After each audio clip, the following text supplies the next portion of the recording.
Hi everyone. This, as you can see, is Candy, and she's doing what she calls a fruit bang, as opposed to a mukbang. So she's got pineapple, she's got berries, strawberries, blueberries, satsumas, what we call satsumas, what Candy calls cuties, and she said she does eat quite a lot of fruits. I'm guessing this, or she snacks on quite a lot of fruit while she's getting down this, and it's good to see her eating fruit actually. What it's not quite so good to see is this picture of her. She absolutely not only looks a picture of misery, but she looks grey. She's got a grey tinge to her skin, from her arms to her neck to her face. So this is a woman who isn't just overweight. She's not just morbidly obese. She's super, super morbidly obese. And she does it for money. She's made no secret of it. She's done it for money, and it's brought her in a lot of money. But what does she have? What is she left with now, really? Except for a life filled with pain because she can't move around easily.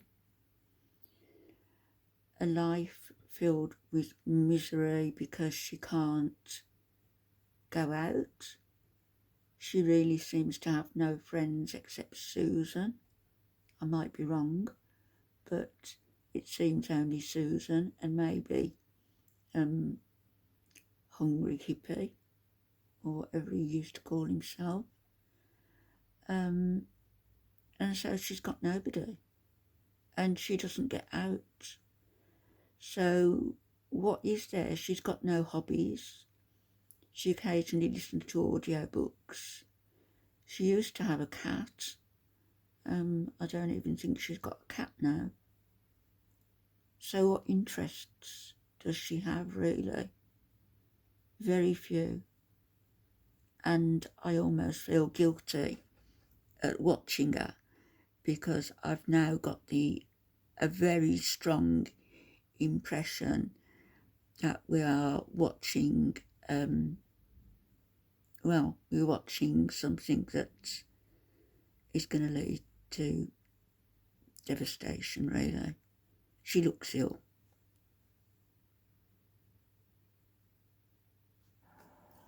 I'm getting my sugar from fruit if I can.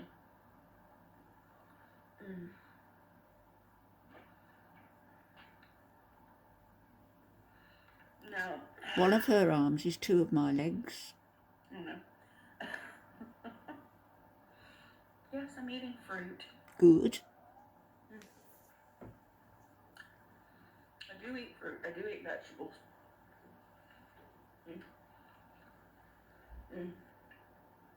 It's in addition. I'm feeling like my next shop I want to do like a run of different kinds of vegetables. I'll try to find the easiest ones that I could like fix in the microwave or whatever. I honestly think that she does want to try and fix herself at times. Right now. And then I'm hoping just thinks she's too far gone. Enough to like get my mobility back a little bit. That's like a big thing for me. It's a massive thing. I want some mobility. I want to be able to like not look at my kitchen and be like, I just don't want to go in there. Because you probably can't fit in there easily. Just an apartment I go in kitchen. there and get stuff out of my refrigerator and freezer right now, but that's not, it's not enough. I think it would help if I had a more comfortable seat in there. I keep trying. I keep trying to get a good seat. The rolly chair is kind of scary that I've got. It's just such a small kitchen. It's just so tiny. can't even fit my rollator in there. Because You know, you're so the wide big, seat not because rollator. the kitchen's so small, Candy, I It think. won't fit in there, you know. Like, it doesn't fit through my bedroom or bathroom doors either. So, it's just the way this place is set up. It's not, you know, if I was a person in a wheelchair, I would be SOL as well. Well, Oh, okay. you're sort of what? £700 getting on for? You must be.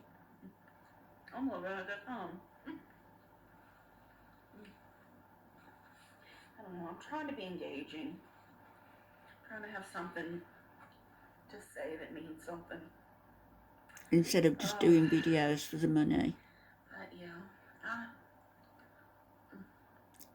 Why not get a knife and cut those in half?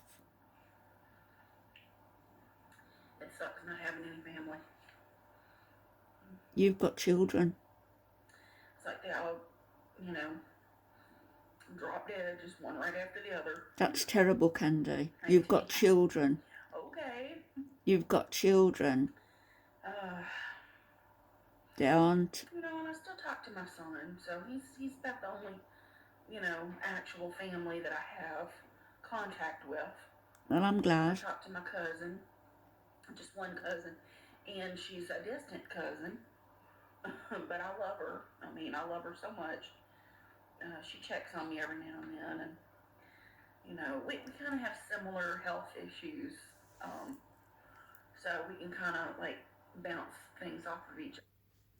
How must her family feel, particularly her son and a daughter? I think it's a daughter she has. How must they feel in seeing their mother gorging herself in those mukbangs? Not this particularly, but in the real mukbangs that she does. Gorging herself for money, pandering to feeders, and doing the adult site, which is, you know, it's hard prawn, if you like, and it must be very, very upsetting for them, as well as extremely embarrassing. Who really, in all honesty, could be proud of you for doing that? They would want you to stop and try and turn your life around.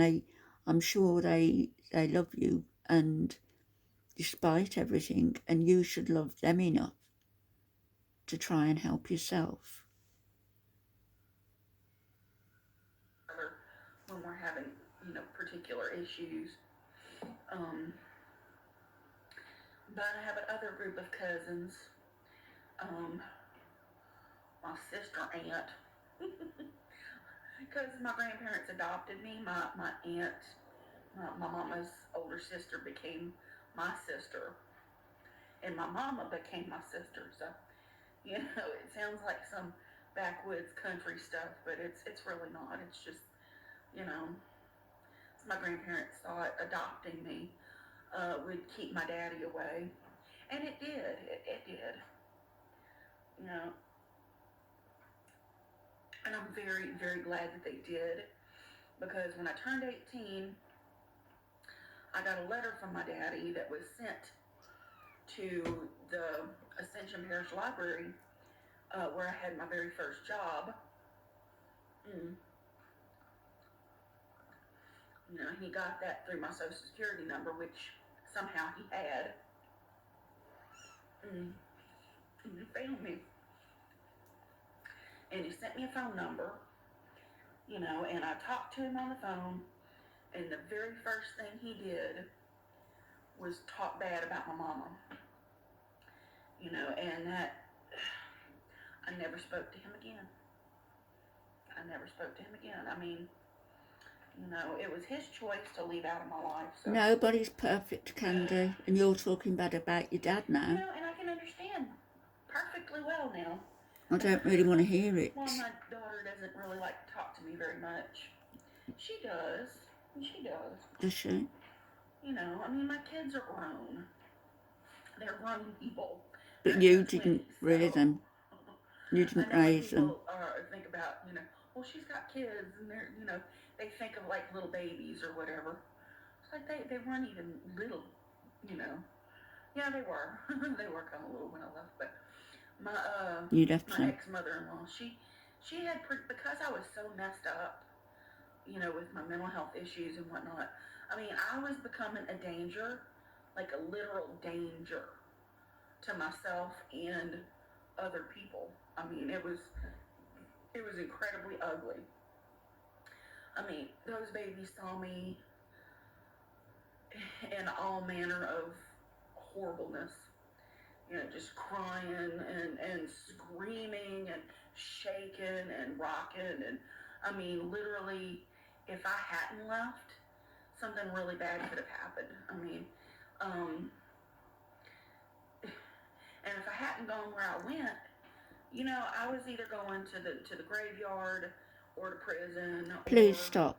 a horrible mental hospital. And Because I've you're been to the making mental hospital excuses before, now. and it was not horrible. It was actually pretty cool. Some might be. There Only might be 15 some minutes truth. I'm home, sure so there is. But you know. what's the point in rehashing it And it's with not like my life was strangers? ahead. It really, I didn't feel like it was.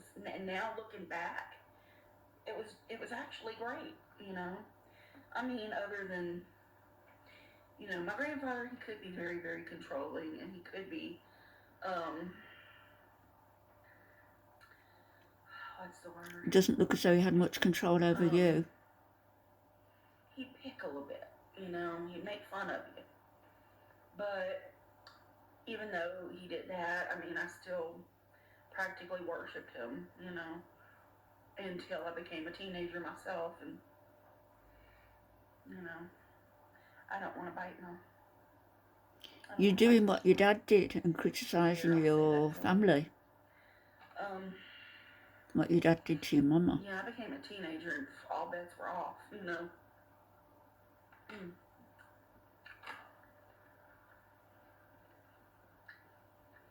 What happened, I think, and why I rebelled so hard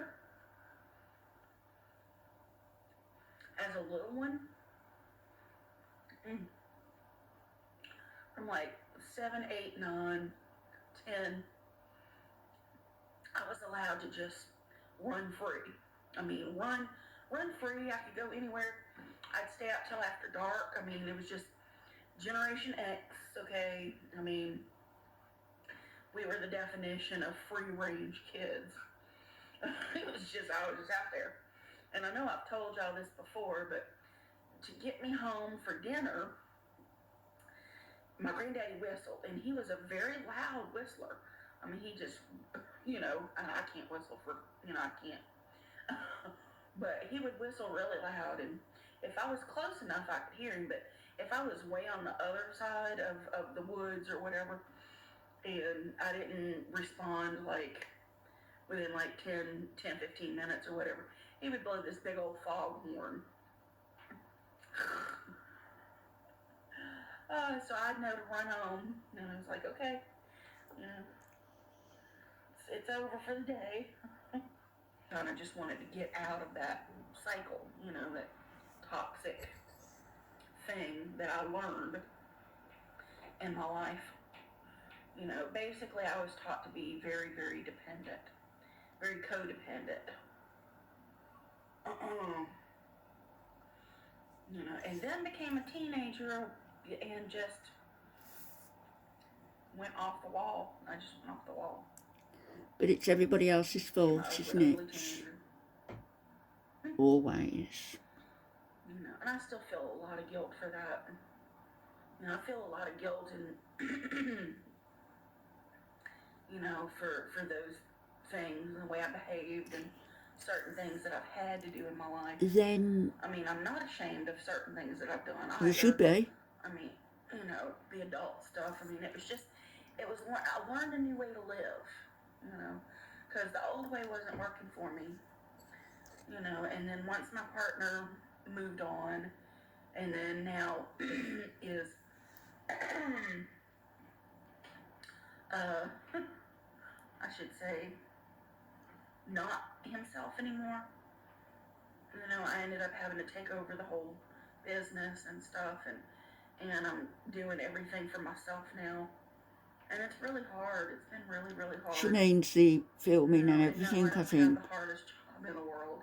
And it's very, very easy. It's just motivating myself to even get out of bed in the morning sometimes. So it's hungry hippie. You don't get out of bed in the morning, Candy. You said that. Continue living from one day to the next is sometimes very... This is a woman who, I think it was the last video I did, where she'd just gotten out of bed and it was 8:30 at night. The previous one to that, it was 6:30 at night. She sleeps all day, gets dressed and dolled up to do her videos, and if she's still doing her adult stuff. What kind of life is that? Hard. I mean, I spoke on, believing in reincarnation before, and I don't know if I gave the full reason why I believe it. But for me, it's like, I believe that if you check out on purpose, then you get a do-over. And the do-over is going to be worse than the one that you're in. And I tell you what, I'm trudging along to the end because I don't want to check out early and find myself in a worse life. You're talking about checking out, and you know what? Honestly, this life isn't all that bad. It's just... I'm nodding my head here. The choices that I've made in this life, I've really screwed myself in a lot of ways. You've got money where you can change some of them. And I don't feel like a victim. I know that I made choices that led me to this thing. Talk about your children. This lifestyle. What you done to them? But I'm still thankful. I'm thankful for the lessons that I've learned. I hope you have learned them. I'm thankful for the people in my corner. I'm thankful for the loved ones that I do have. And I'm thankful just be here, You're almost writing your own obituary here. Allow myself to go out and experience the world, I know I could go out there. But you don't. Oh, God. I just don't want to. I just don't want to. I was thinking about it last night. It's like I'd like to take my rollator out there and just go walk around and Why stuff. don't you? But I open my door and I look out there and I don't know what it is. I do. Okay, and this might sound a little self-conscious. Holy shit. Freaking moth too. Self-conscious, Damn, shame, fear of being judged, fear of falling. The heck is that about? I just had my door open for like 10 minutes yesterday. Oh my God. Okay, my battery's flashing. I gotta quit. Anyway, there's a mess out there. I don't want to roll my rollator out there. And bring the grossness in here. Better than staying in anyway, 24/7. Time with me today. I love you very much, and if I got down and back up and down, I mean, that's just... Look at Candy's face here. And I apologize. And compare it to this. If I took y'all on a ride you didn't want to go on today, but I love you very much, and I will see you next time. Okay, just take a look at how her skin was in that video. And I know she's got makeup on, but nevertheless, the colour of her arms, her neck, she's now grey. Grey, grey, grey. And this is only a few days ago. That I read on Saturday had said they really enjoy my KFC videos. I was like, I really enjoy eating KFC, so why not? I have the... Do you need to be told? Why not? It's a soda. I usually get their Kernel lemonade, but what's that open like that? You see how grey she is? Her arms and her neck and her face in the other video. Greyer than here. Sweet lemonade this time. And her face is less animated. For my meal, I got... She really is going downhill. The 3-piece chicken big box.